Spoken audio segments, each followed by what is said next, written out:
बेखौ माबा मोनसे खोथा सोंनोसो आखाइ हमदोंना गावबुरा ए पागल कुकुर বিলাকৰ पागलामी মই बाहिर কৰি দিম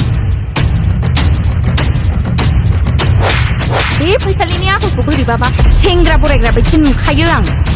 जोंनि सैथोआ बहा गोमाखो आंनि आइखौ बेबायदि जेबो गाज्रि दा होनदोंना आङो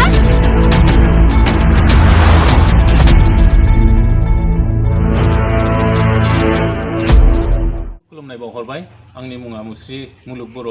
आङो उदालगुरि डिस्ट्रिक्टनि सिङाव थानाय डिमाकुसि ओनसोलनि थागिबि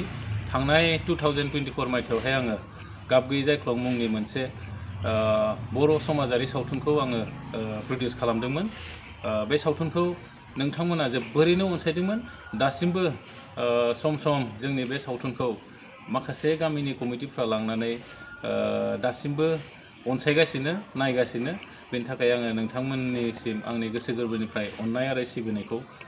बावहरबाय आरो बेखिनियावनो आङो नोंथांमोननिसिम मोनसे खोथाखौ फोसावनो नागिरदों जे आंनि बे गाब गैयै जायख्लं बर' भार्सन सावथुनखौ जोंनि बर' समाजावल' लाखिबाय थायाब्लासिनो बा बर'फोरनि गेजेरावल' फोसावबाय थायाब्लासिनो आङो बे सावथुनखौ हिन्दी रावाव दानस्लायनानै गुबुन राव रायज्लायग्रा एबा बर' नङै समाजनि बा रायजो राजाफोरनि गेजेराव आङो बे सावथुनखौ रिलिज खालामनानै होनो नागिरदों ओंखायनो आङो बे सावथुनखौ हिन्दी रावाव बा बे सावथुननि हिन्दी रावाव दानस्लायनायनि खामानिया आंहा मुम्बाइ नोगोराव सोलिगासिनो थाबैनो बेयो जोबनायनि लामायाव फैबाय थानाय जुलाइ मासनि गेजेरावनो आङो हिन्दी रावनि बे सावथुनखौ बा हिन्दी रावनि जोंनि बे गाब गैयै जायख्लं सावथुन हिन्दी भार्सनखौ आङो रिलिज खालामनो थांगासिनो ओंखायनो बर' भार्सननि जिथुनिखि जोंनि बे सावथुनखौ जेरैबायदि नोंथांमोना अनसायदोंमोन थिग बेबायदिनो हिन्दी राव दानस्लायनाय बे सावथुनखौबो नोंथांमोना आंखौ गुवार लेभेलाव रिलिज खालामनायाव बा